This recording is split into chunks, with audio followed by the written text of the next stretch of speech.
Daginn. Jón Vigfús heiti ég og skólastjóri Hraðlestaskólans og mig langar að bjóða þér inn á frítt námskeið. Ég að bjóða upp á námskeið þar sem ég að fara og tala hraðlestur og tengsl lestarhraða við meiri ánægju við það að lesa skáldsögurnar okkar. Og ég vil endilega að þú komir og kíkir á. Var daginn með námskeið upp í Kringlusafni, gekk alveg gríðarlega vel og þá voru hátt í 60 manns sem að komu þar og voru að taka þátt í æfingum og margir hverjir ná að hátt í tvöfalda og jafnvel rúmlega tvöfalda lestarhraðan sinn bara í gegnum þessa einu æfingu. Ég var að fara með þeim í gegnum grunntæknina í því hvernig við getum lesið hraðar. Nú ég fer líka inn á punktavarandi hvernig lestarhraði að hafa áhrif á einbeitingu. Af hverju það þegar þú ert að lesa skáldsögur, þegar þú ert að lesa námsbók, skýrslu eða eitthvað, að þú ert stundum að lesa textaðinn og áður þú veist það, þá ertum bara hugurinn farin að velta ykkur allt öðru fyrir sér. Og það sem við þurfum að horfa í hérna þetta. Hvernig náum við að halda meiri einbeitingu í gegnum textan? Og það sem ég mun sýna þér á námskeiðinu einfaldlega við að lesa hraðar, þá var einbeitingin alltaf meiri. Nú varðandi lestarhraðan, það líka mjög margir sem einfaldlega hafa talið það að lestarhraðan sé einhver föst stærð. Þeir séu bara fastir í einhverjum ákveðnum hraða og þeir ná ekkert að breyta honum, alveg sama hvað þeir reyna. Mjög oft þetta kannski, þarna einhverjir lestarörðurleikar að stríða, hæglæsi, kannski lesblind eða eitthvað slíkt. Og jafnvel nemendur sem að lesa gríðarlega hratt þegar þeir komin á námskeiðið, þeir töldu einfaldlega bara þeir væru ekkit endilega að koma til þess að auka hraðan sinn, þeir áttu ekki von á því að þeir gætu það.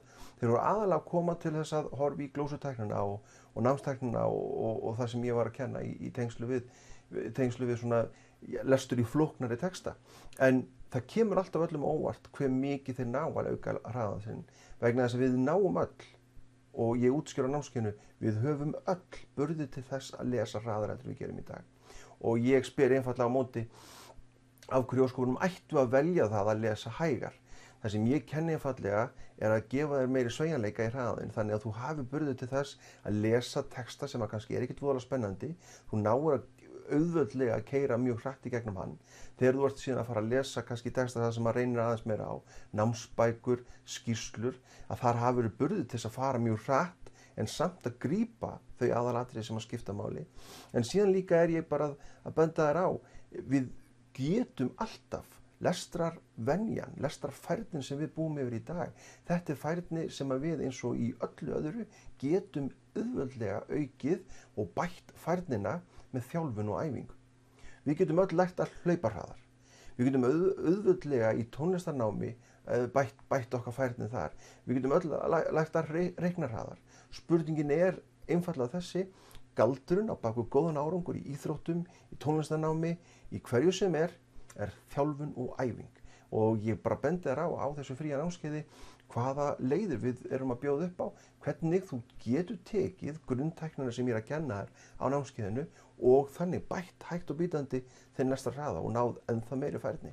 Og ég segi oft við nemendur sem að telja bara, þú veist að þeirra hraði sé fastur, þeir get ekki náð meiri hraða og ég hef lent í mjög mörgum samræðum þetta, þá spyr ég það oft, þegar þú varst kannski 8, 9, 10 ára og einhver sem var að horfa á þig kannski hlaupa þitt fyrsta hlaup, hann segir við þig eftir hlaupið, þú nær aldrei nokkuð tíma að hlaupa hraðar heldur þú gerir núna.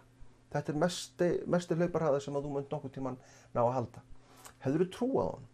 Auðvitað ekki. Því við gerum okkur vel grein fyrir því að hlauparhraði eitthvað sem við getum auðveldlega lagað með þjálfun, færni, að auka færni með hjálp þjálfara og slíkt. En það sama á við lestrarfærnina. Þú getur auðveldlega með markvissum lestraræfingum þjálfa betri lestrarfærni. Þess vegna það oft þannig að háskólanemar, þeir sem almennt að lesa mikið, ef þeir eru að lesa, segjum kannski 2, 3, 4 bækur í viku, eðlilega búa þeir við betri lestrarfærni heldur þeir sem eru kannski bara að lesa 1, 2 bækur á ári. Við þurfum að horfa við það. Þeim meira sem við lesum, þeim betri lestrarfærnin okkar, en við getum alltaf bætt. Við getum alltaf aukið, við getum alltaf þjálfað okkur í það að stíga aðeins skrefinu lengra. Og ég fer í gegnum þessa punkta alla á þessu fría námskeiði og mæli endri með því að þú kíkir. Ég að bjóða þetta út allt land og með innifalið inn í þessu námskeiði síðan líka 3 vikna póstnámskeið hvernig við getum lesið skáldsögur, aðeins fleiri skáldsögur heldur við gerum í dag. Ég beindi líka á 7 handhægar ráð til þess að lesa kjörbók í námi, enda mjög margir námsmenn að berjast við kjörbækur sem að þeir þurfa að kannski fara að skila ritgerð einhverju slíku og ég að bjóða sem sagt þessi 7 handhægar ráð með þegar þið komið á námskeiði. Nú endilega, kíktu á slóðuna hérna fyrir neðan. Við erum að fara að byrja nokkur námskeið núna á næstunni og endilega bara skráðu þig inn á það námskeið sem að henta þér og hlakka til að sjá þig.